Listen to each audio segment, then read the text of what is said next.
Hello' guys, যিহেতু 10 অক্টোবৰ তাৰিখে আৰু 11 অক্টোবৰ তাৰিখে যথেষ্ট পোষ্টৰ ৰিজাল্ট ডিক্লেয়াৰ কৰিছে, ADRE হওক বা অন্য আছাম পুলিচৰ SI, কনষ্টেবল, ABUB সকলোবোৰ পোষ্টৰ ৰিজাল্ট বৰ্তমান ডিক্লেয়াৰ কৰিলে।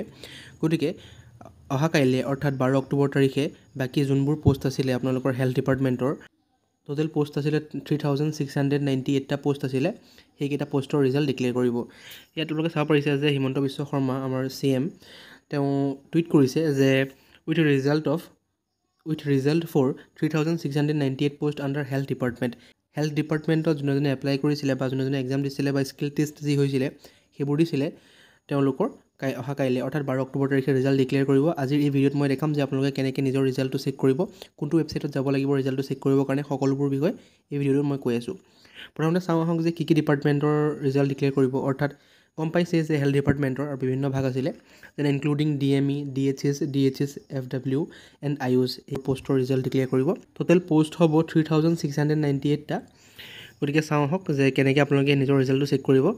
কাইলৈ যিহেতু সকলোবোৰ ৰিজাল্ট 10:30 বা 11:30 ভিতৰত দি আছে, গতিকে এই হেল্থ ডিপাৰ্টমেণ্টৰ ৰিজাল্টবোৰো 10:30 নহ'লে 11:30 ভিতৰত আপোনালোকৰ ডিক্লেয়াৰ কৰিব। আপোনালোকৰ যোনটো এপ্লিকেশ্যন ID আছে আৰু আপোনালোকৰ ডেট অফ বাৰ্থ হওক বা যি পাছৱৰ্ড ছেট কৰিছিলে সেই পাছৱৰ্ড আৰু এপ্লিকেশ্যন ID দি আপোনালোকে নিজৰ ৰিজাল্ট চেক কৰিব পাৰিব।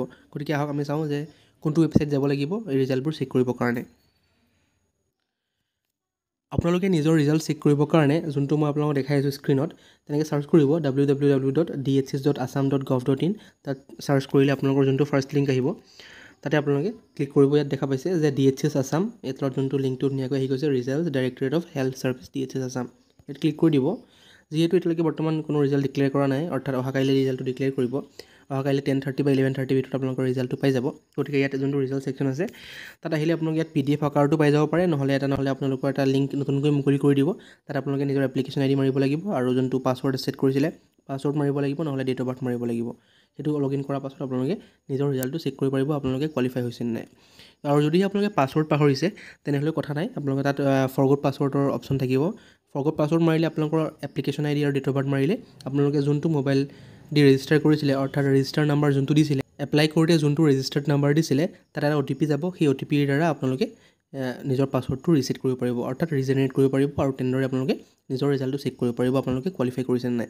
গতিকে এইটোৱে আছিল শ্বৰ্ট আপডেট। আপোনালোকে কাইলৈ চাব, চেক কৰিব, যে যদিহে কোৱালিফাই হয় তেনেহ'লে এডভান্সকৈ কংগ্ৰেচুলেশ্যন দিছোঁ, আৰু যিসকলে কোৱালিফাই নকৰে তেওঁলোকৰ নেক্সট টাইম হৈ যাব, যিহেতু আৰু বহুতো পষ্ট মুকলি কৰিব। CM কৈছে যে যোনদিনা আপোনালোকৰ এপইণ্টমেণ্ট লেটাৰ ডিষ্ট্ৰিবিউট কৰিব তাৰ পাছতে আপোনালোকৰ নতুন যিবোৰ ভেকেঞ্চিজ আছে সেই বিষয়ে ঘোষণা কৰিব। আৰু ADRE 3.0 আহি আছে।